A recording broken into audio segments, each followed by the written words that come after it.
We've got just what you need right here at Femi Wash Media. Call it the Midas Touch, and you wouldn't be wrong. Let us record, produce, mix, and master your audio like nobody does. Reach us on our contact today for the best quality job. Do you know where your money goes each month? Rent, food, transport, subscriptions. Small expenses add up faster than we think. That daily coffee, that impulse purchase. Over time, they can cost thousands. But here's the good news. Financial control starts with awareness. Track your spending. Create a simple budget. Build an emergency fund, even if it starts small. 3 months of savings can protect you from unexpected setbacks. Financial stability doesn't happen by accident. It happens by plan. Track it, plan it, grow it. An informed nation is a financially resilient nation. This is a public service message.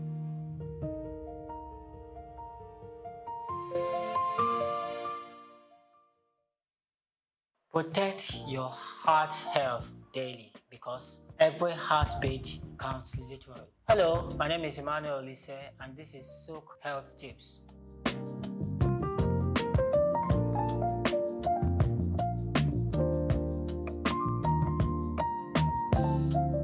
Let's talk about your heart, the tireless engine that keeps you alive. Most heart diseases are preventable through daily habits, not just medication. Eat for your heart. Choose foods rich in fiber like oats, beans, and vegetables. Use healthy fat from olive oil, avocados, and fish. Limit salt, sugar, and trans fats. Distress your arteries. Move every day. Even 30 minutes of brisk walking improves blood flow and lowers cholesterol. Your heart loves movement more than marathons. Quit smoking. Cut alcohol. Tobacco and excessive alcohol damage your heart lining and blood vessels. There is no safe level of smoking. Quit early, live longer. Manage stress. Chronic stress raises blood pressure. Practice deep breathing instead. Stay connected with loved ones and rest well. In summary, your heart responds to how you live, not just how you treat it.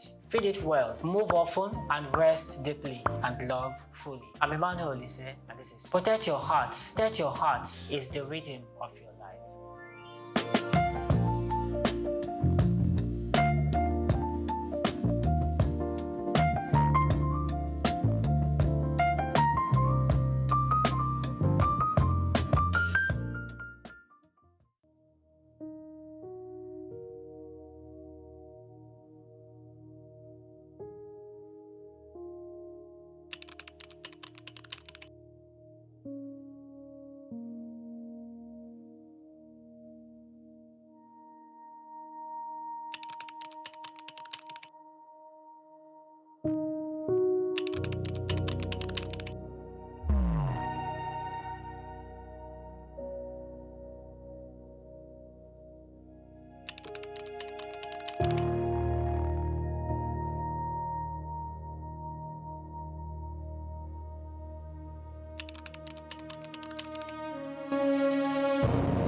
Nigerian leather industry has a storied history, particularly in the northern parts of the country where the art of leather farming and crafting has been perfected over centuries.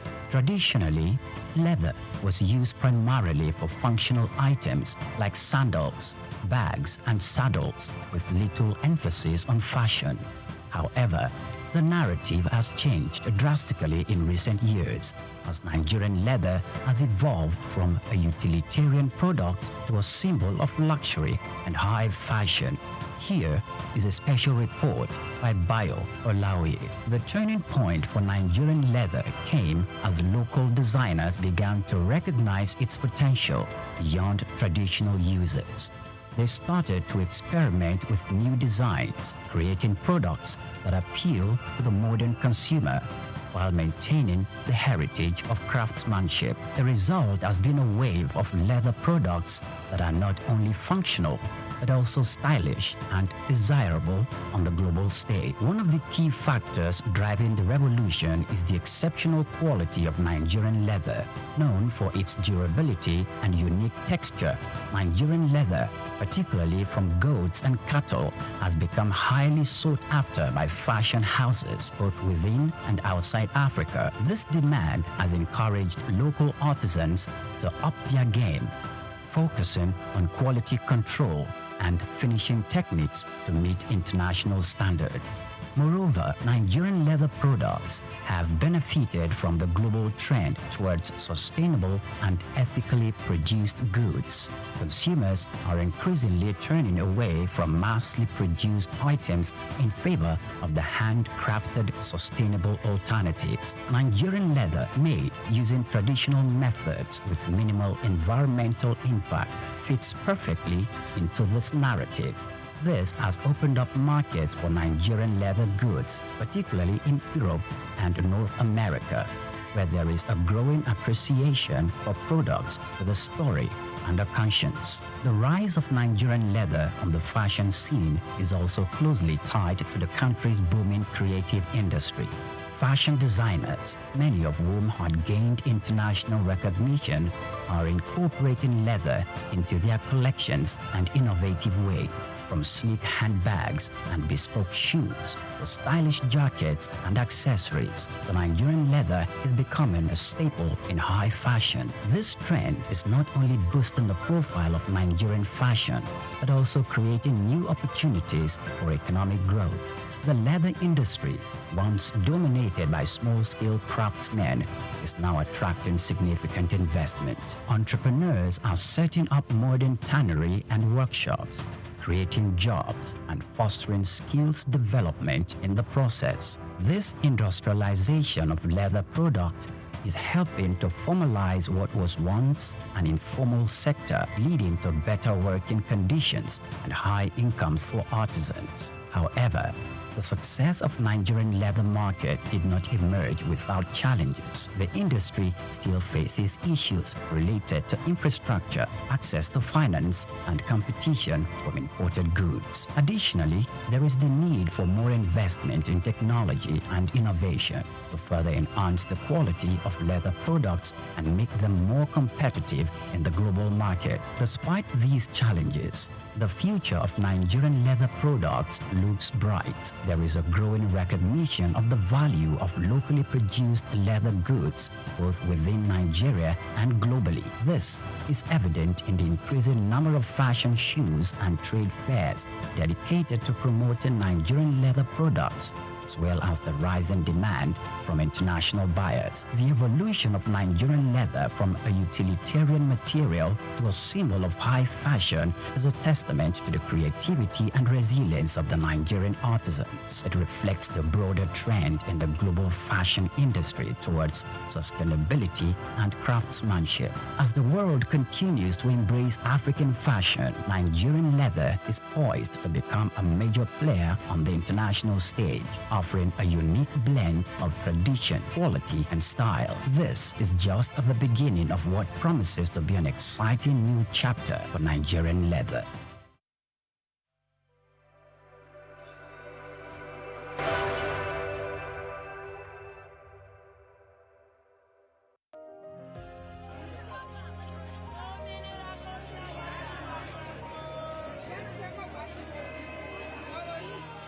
Hello, Lagos.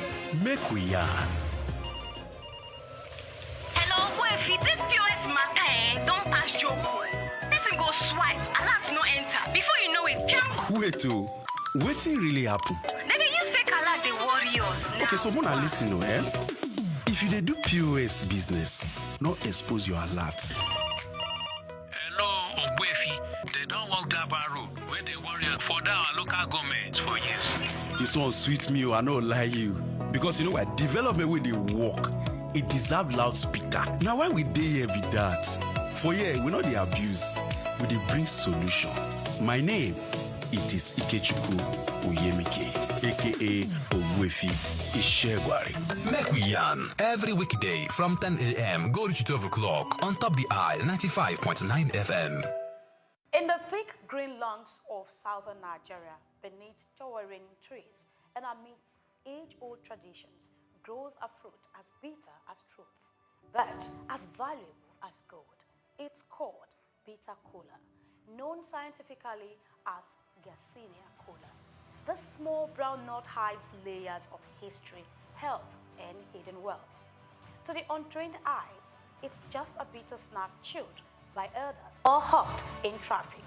But to the world of herbal medicine, pharmaceuticals, and agro-export, bitter kola is a plant of promise, a potent gift of the rainforest. Across communities in Ondo, Cross River, Edo, and the southeast, bitter kola has long been used for its medicinal properties, antibacterial, anti-inflammatory, and antiviral. In traditional medicine, it's a cure for cough, a guardian of the liver, a friend of fertility. But beyond tradition, global demand is rising. Researchers abroad are exploring its use in managing glaucoma, boosting immunity, and even fighting viruses.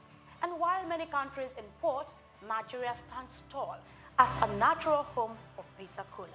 Yet, like gum arabic, most of our bitter kola is exported raw. No branding, no packaging, no processing, just sacks of potent sent abroad for a fraction of what they are worth. Imagine this, a local SMA producing organic bitter kola supplements, branded extracts for the global herbal market, or dried sliced kola shipped to Europe, Asia, America, or capsules, oil, tea, cosmetics from a tree right in your backyard. If you're a youth, entrepreneur, or agro-lover, here is how to plug in. 1. Harvesting. Locate local trees or cultivate them. They thrive in humid forests. In 2022 alone, Nigeria exported over 160 metric tons of bitter kola, generating an estimated 2.6 billion naira in export earnings, according to trade reports. But experts believe this is just scratching the surface. For small players, even processing 10 kg into powder or capsules can fetch a tidy margin, selling at 10,000 naira to 15,000 naira per kilo, locally as organic herb supplements. Now we go to 2, drying and preservation. Proper storage is key for export quality. At the local level, 1 sack of properly dried bitter kola, about 50 kg, can sell for 100,000 to 120,000 naira, depending on quality and market. Value addition. When grinded into powder, guided by professional knowledge, it could be infused into oil or capsule for supplements. Now we go to marketing and export. Target diaspora communities, herbal industries, and wellness markets. Exporters in Lagos or Port Harcourt resell the same quantity internationally for $600 to $800 per sack, especially in markets like the US, UK, and China. Research and innovation, that's another clue. Collaborate with local labs to explore new uses. Larger scale processors targeting international wellness markets with branded products can make millions monthly, especially with a consistent supply, packaging, and certifications like NAFDAC or FDA approval. Of course, there are challenges such as deforestation, lack of processing equipment, low awareness, and inconsistent market structures. But where there is a bitter kola 3, there is opportunity waiting to be unlocked. With cooperatives, training, youth-focused agro schemes, and export incentives, Bitter Cola could be Nigeria's next agro star, sitting silently, waiting to be noticed. So next time you see a wrinkled nut by the roadside, don't just think bitter. Think business. Think export.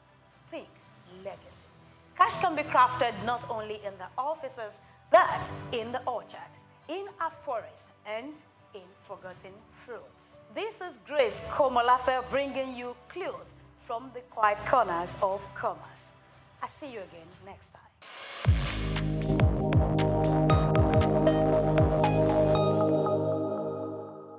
Hello Nigeria, hello Africa.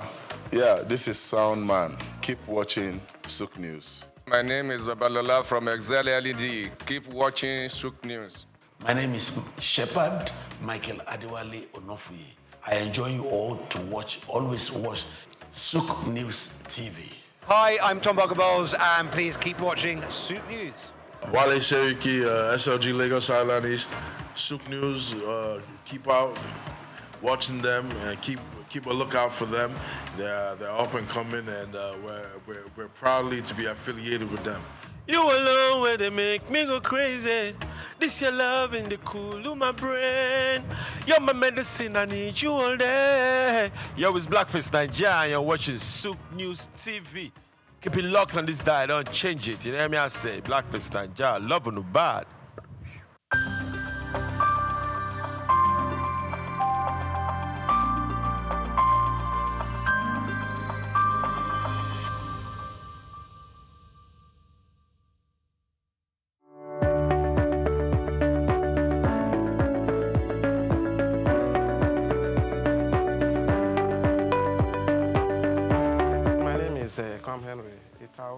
I'm from Akwa Ibom State, Eke local government precisely. My primary school at Akwa Ibom Church Primary School, so young Eket, where I grew up in the early 70s. I moved into government secondary school at Eket. I finished my school set in 1981. It was a jolly good experience. Before I moved over to Lagos, where I did my higher school, Federal School of Art and Science, Victoria Island. And from where I took my JAMB, then I got admission to study English and literary studies in the great University of Calabar. Growing up was fun, education was fun. We enjoyed the bits of life, what we went through there, from primary to secondary school, the dormitory lives, my friends, my colleagues.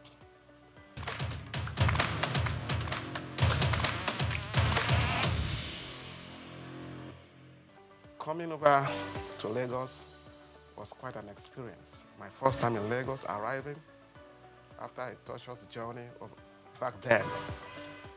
Went over to VI, studied along with some blue chip children. Federal School of Art and Science then, as it was called, just where you have the law school now. It was quite an experience. And back to University of Calabar, we had quite a drill, the studies of English language and literature. I happen to have specialized in literature, where we did a thorough work on all the spheres of literature, the landscape of literature. We almost exhausted it with key professors and lecturers. Talking about Afro-American literature, Caribbean literature, South African literature, Russian literature, literature of social protest. Then we come back to African literature, where we explored the whole landscape. African literature, African drama, African prose, and storytelling, folk tales, and trickster stories. It was a huge experience that changed my life. And coming over here, finished our youth service, did my youth service in Imo State then. We had respect as corporate. We were well treated. And came over back to Lagos, looking for work in Lagos, 1988, 89. We started a magazine in Lagos here. We call it the Hits magazine. It was tailored after the Right On magazine. It was a music magazine. We started that stuff in Lagos here, and then we couldn't sustain it because of the finances. Luckily for me, I was able to got a job with the bank, and then I started a marketing aspect for the bank. From the bank, the merchant bank, when the bank went under, I decided to go solo. That brought me to the book industry.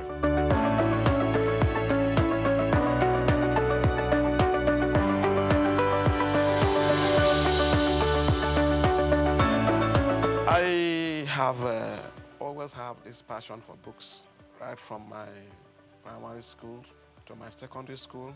My mom was a teacher, a successful teacher. We were encouraged to read books. We used to hide ourselves in the libraries, my local government libraries. So when I got admitted to the University of Calabar, all our long vacations, we were always found in the library. Of course, there was no GSM then.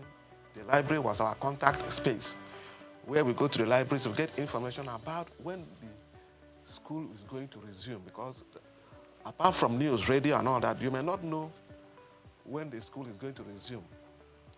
But when you meet with your friends, you know, in the library there, we meet with some other undergraduates, Uniben, SOUQ, Ife, some of our friends who were studying there, who came home for long vacations. We interact with them, and before you know it, we hear, you people are going to resume this, that, and that's how my passion for books gets strengthened. When we resume schools, we exchange novels. We look for novels to read. We look for African writers series. We look for Headley Chase. We look for exotic books. We started collecting books. When we finished reading, we shared the books to our friends. We talked about the books, and from there, we were able to explore the world. We sat down in the library and we knew what was happening in the apartheid South Africa. I did so much about the history of South Africa. I read about the Zulu aftermath. I read about the Mau Mau Wars, the challenge of colonialism, the pro-colonial times. I had a good teacher who taught me history in the secondary school, Miss Tooten. He did a yeoman's job.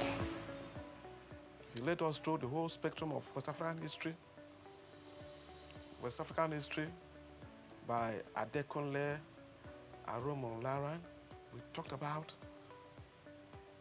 the Oyo Empire, Songhai Empire, Timbuktu, the Great Mali Empire.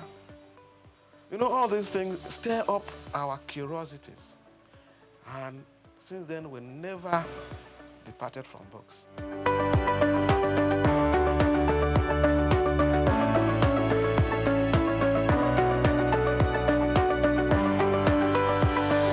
have worked in close association with the Institute of Public Analysts of Nigeria, IPAN. These are people that do analysis for products, water analysis, analysis of waste and effluent, radioactive activity, food and drug analysis. We have worked with quality control experts across the industries. We have worked with establishments where they do root crop research. We have worked with the pharmaceutical research industries, medical research bodies, malaria research establishments, cancer research establishment. These people look for us for specialized information in the management of special disease and treatment in oncology. People in the area of traditional medicine, alternative medicine, natural medicine, they look for it. We are partnering with the Nigerian Institute of Science and Technology, Institute of Natural Medicine in Victoria Island, to work with them in the area of the development of herbal medicines in Nigeria. We have books we partner with them to promote. You see, medicinal plants from eastern Nigeria, medicinal plants from the northeast, medicinal plants from the southwest, medicinal plants from the south-south. We market these books for people who want to know. No, we are working now on the production in partnership with relevant institutes of the Nigerian pharmacopoeia. We know about the British pharmacopoeia. We know about the American pharmacopoeia, the Japanese pharmacopoeia, and herbology. We are working towards having the Nigerian pharmacopoeia. This is going to be a compendium of materials that talks about medicinal plants of value, medicinal plants that have healing properties. We are working with specialists, pharmacognosy, phytochemists, and by God's grace, this is going to come into fruition. We partner with the Pharmaceutical Society of Nigeria and all kinds of health bodies that we can't even mention. So many of them invite us for their annual conferences, which is rotated across different states in different years across the nation. So we've traveled, and in most of these conferences, you have experts, deans of faculties, heads of departments that reach out to us with informations in books and journals that are relevant for their students and for their practitioners. We don't only market reference books and textbooks in all fields of study, all fields of human endeavor. We also market relevant journals, research journals, peer-reviewed journals in sociology, in psychology, in law, research journals, in oncology, in public health, community medicine, in nursing, research journals in nutrition and dietetics, food science, international relations. We partner with the Nigerian Institute of International Affairs in Victoria Island. We have key journals in world affairs, African affairs, and these journals will help them to distribute to all relevant establishments and departments that need it. So it has been a great job, very taxing and exciting.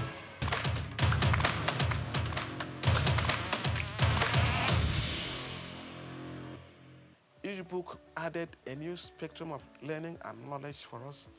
When we got into literature and poetry, we explored a whole lot. When we went into American history, the black history, we read about the nation of Islam. We read about Elijah Muhammad. We knew the struggle they had to go through, racism and all that stuff.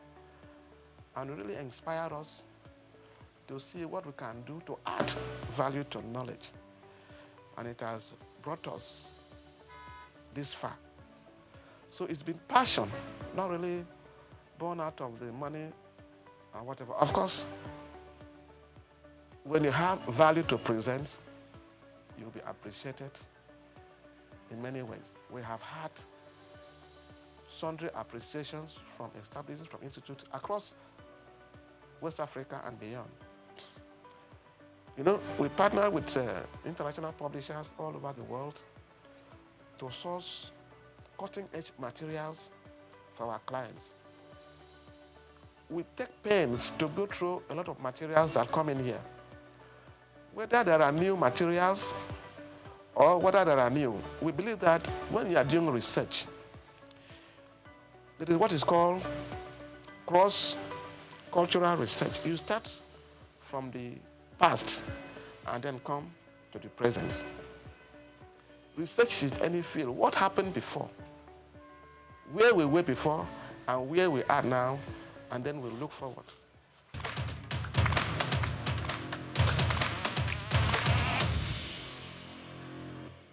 So we have a lot of materials for our clients, and we are on an endless journey of search. When we started this business, we came face to face with HIV. We go after books on HIV and AIDS. We got them across to our clients and our readers. As we went further, Ebola came, and we sourced for materials for medical virologists. It's a virus. Clinical virology, we gave the books to them, and they were very happy. We got the materials. We did what is called public health awareness to get people assured that these things are preventable. That is not the end of life. You see, when you have the information, you have the confidence to practice, you are not scared of whatever. Whatever is coming in probably had happened before. All we need is for new information to combat the emerging diseases. There are journals that deal with emerging infectious diseases.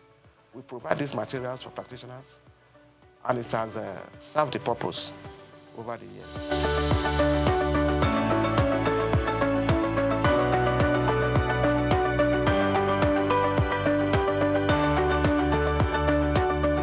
Of my success has been the impartation of specialist knowledge, tertiary knowledge for professionals.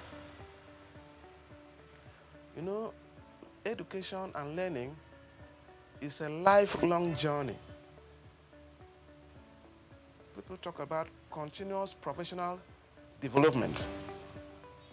For instance, in the media world and the real estate world, we have partnered with people who are doing media studies, you know, the print media, the electronic media, mass communication as a whole. We have provided a lot of materials for them. So now we have specialists in the media, we have special editors, screenwriters, short story writers, photojournalists, you know, and we provide them these materials. In the real estate world, we have attended conferences of real estate practitioners,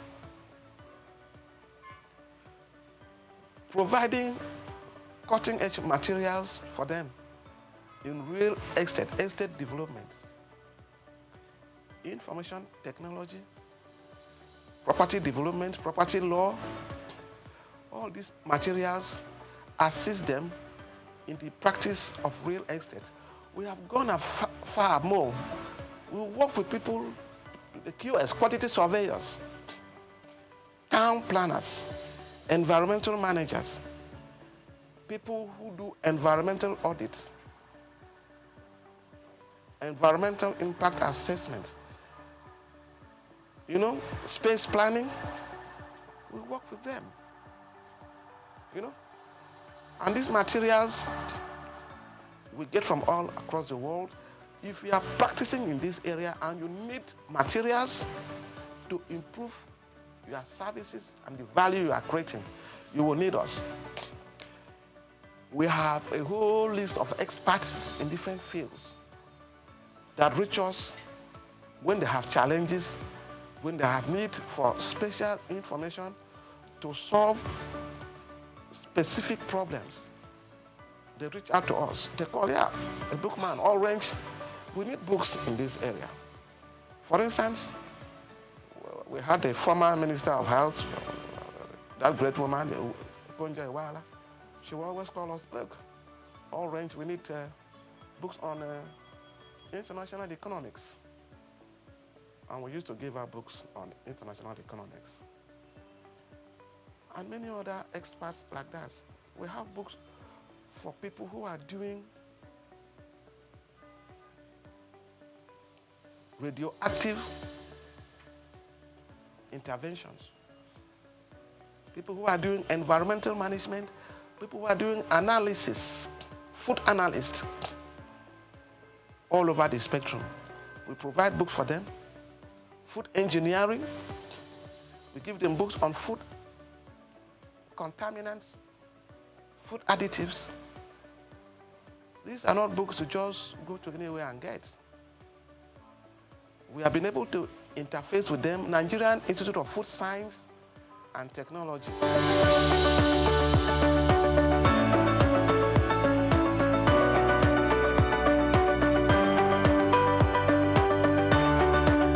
Reading has a tremendous impact and influence on human life.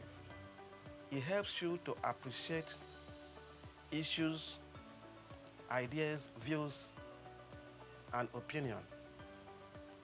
It makes you an active participant in intellectual discourse and in intellectual environment. You are not ignorant of what is happening around you. It makes you a leader. Yes, not all readers are leaders, but most impactful leaders are readers. Books will change you. Books will empower you. Books will give you self-confidence. When I sit down with architects and I'm discussing, I talked about landscape architecture. I talked about interior design. They begin to wonder whether I studied architecture. Then I started talking with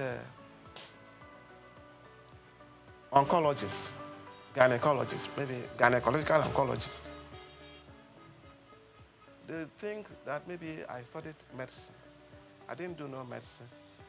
I've been able to read some books, interface with them. I have attended their workshops, so many, and I've read their books. Some books that come to me, I try to go through the introduction and the preface. I try to. Books in all areas. You understand? I was looking at a book on anesthesiology, and I found out that no serious surgery could be carried out without an anesthetist. Surgical intervention, is it abdominal surgery? Is it cancer, oncology? You need a professional. These are people that manage the airways. When the patient has been numbed with drugs for the intervention, the surgical experience, maybe for 3, 4, 5 hours, there has to be a resuscitation. And this is the specialist area for anesthetists. Not all doctors can handle that.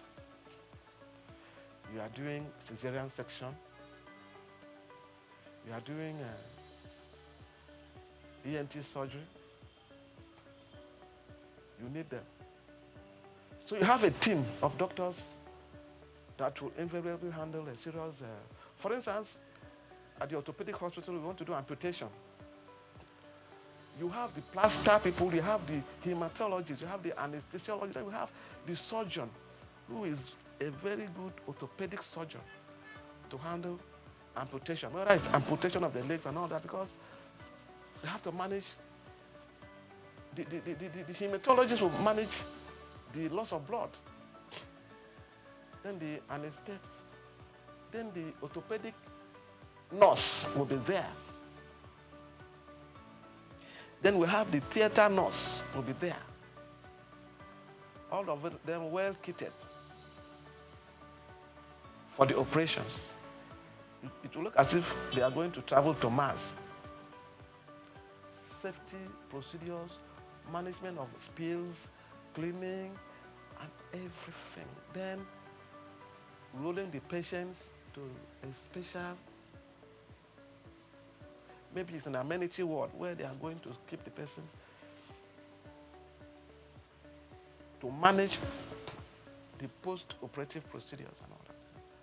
Of course, there are pre-surgical experiences, the tests, the examination, the review and all that before the real process. So these are not things we learned overnight. It has taken a process of time. And we got to know that, oh, this is how the deal is done.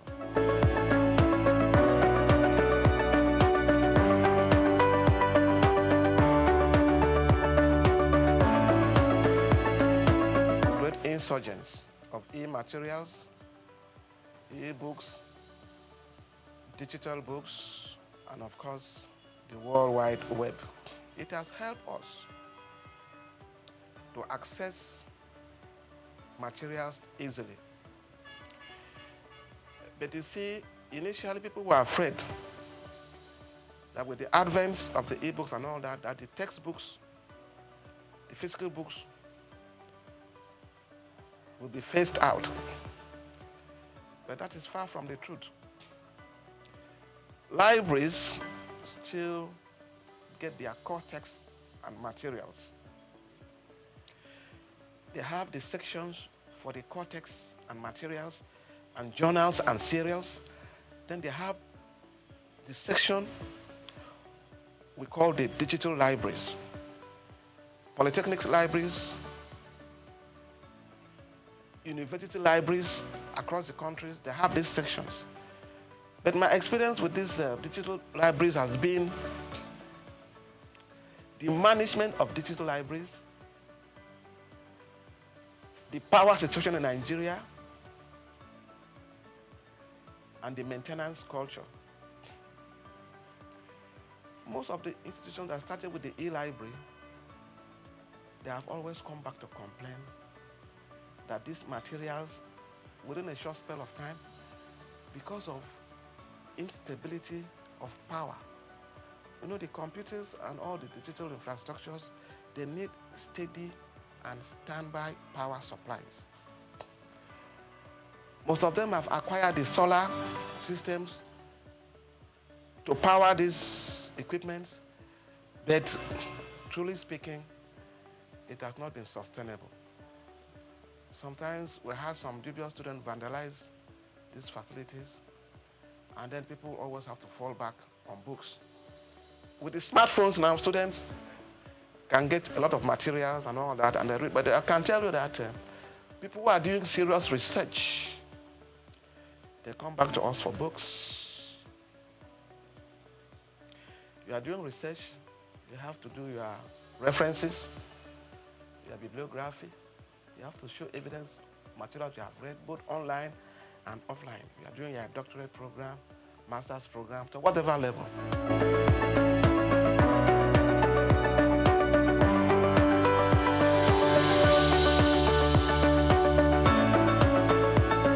At the level we are now, we believe that we've added value to education, to training, and to teaching.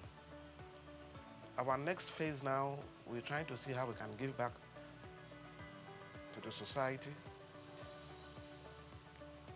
through our interface with like-minded NGOs. We are started our book cafe, all-range book cafe, where we invite people, it's a private library, to come and read and study in a relaxed atmosphere, where you can come in and do your book reviews. If you're a writer, you come in and do your book reviews, review your textbooks. Going forward too, we also have our NGO, which we are working on, that borders on environmental management. We call it the Campaign for Sustainable Environment. This is a program we have been running the last 5 years. We are talking about global warming and climate change. We do environmental education.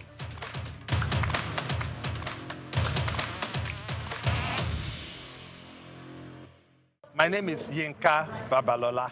My name is Ijoma Pelokoro. My name is Joshua Hassan. I am Rotarian or Mosunde Lawson. It's Ife Rita Ejeze. My friends call me Ife. My name is Rotarian Lola Dare. I'm inviting you to keep watching SOUQ News. It's the right station to tune to. I like SOUQ News.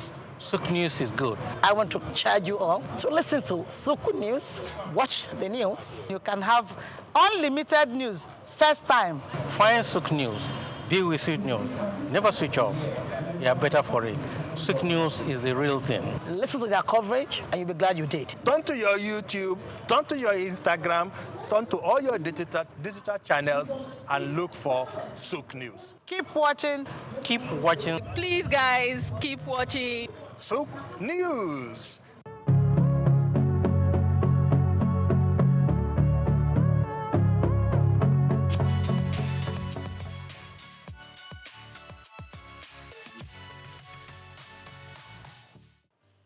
Well, I think as the name goes, we are still faring very well. We are still holding on. Basically, Niger Delta Power Holding Company Limited is a Nigerian company owned by the federal government of Nigeria, the 36 states, and the 774 local governments. The federal government has 47% shares in NDPHC, and the 36 states and federal capital territory, plus the 774 local governments, own the remaining 53%. Originally, it was supposed to be a stopgap, build and sell power plants to increase the power availability. But in the process, as the company moved along, they discovered that if you build power plants, you also have to build complementary transmission networks.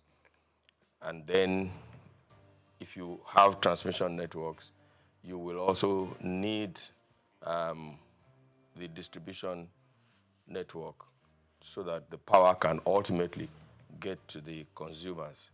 And so because of the gap that was in the sector at the time, Niger Delta Power Holding Company Limited was asked to build more power transmission networks, substations, injection substations.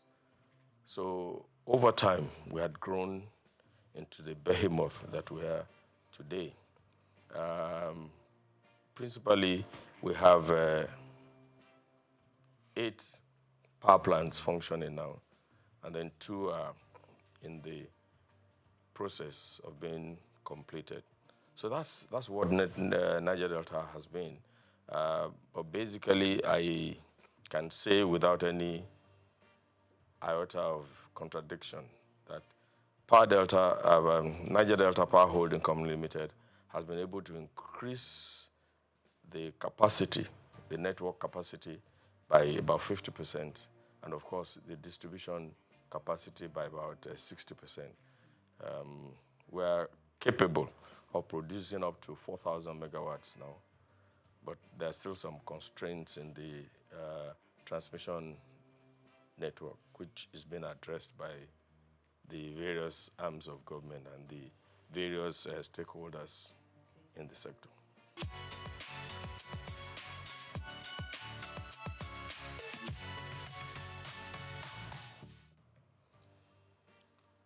If I want to talk about the problems in the power sector, you need more than an hour program. They are multifaceted. And each time solutions are being found, they are not far-reaching enough. For instance, before the enactment of the Electric Power Sector Reform Act, it was thought that the problem was we didn't have enough generation power. And that's what gave rise to the NIPP, which is the National Integrated Power Projects, which was basically to increase the power availability in Nigeria. And there were gaps because at that time, I don't think the solution was holistic enough. I'm talking of during the time of President Olusegun Obasanjo. You remember the National Integrated Power Project was conceived at the time. And it's strange that for the past many years, we are talking about 4,000 megawatts, 4,000. In reality, the available power in Nigeria is about 16,000 megawatts now, between 13,000 and 16,000 megawatts. So you wonder, why are we producing or generating or putting on the grid about 4,800 megawatts? So there's a gap. And the gap is basically the fact that the present network is aged. it's inadequate. There is fragmentation in the sector. You have, as of today, about 26 different bodies in the power sector. And it's a typical Nigerian problem. Once Nigeria identifies a problem, they create another agency to deal with that problem, rather than looking at the problem in the eye and say, this is the problem. And I can give you so many examples. For instance, traffic, which is very basic to everybody. When after the Udoji Award in the early 70s, I think it was in the early 70s, and people had phoned to purchase cars, traffic began to grow. Now, instead of taking a holistic attitude and train the police to do what they're supposed to do, expand the road networks, and begin to put a culture of driving properly in the country, we created the yellow fever, the traffic wardens at the time. You remember at the time, traffic warden was separated from the Nigerian police. That's right. And the problem was not solved because the people were still constrained to virtually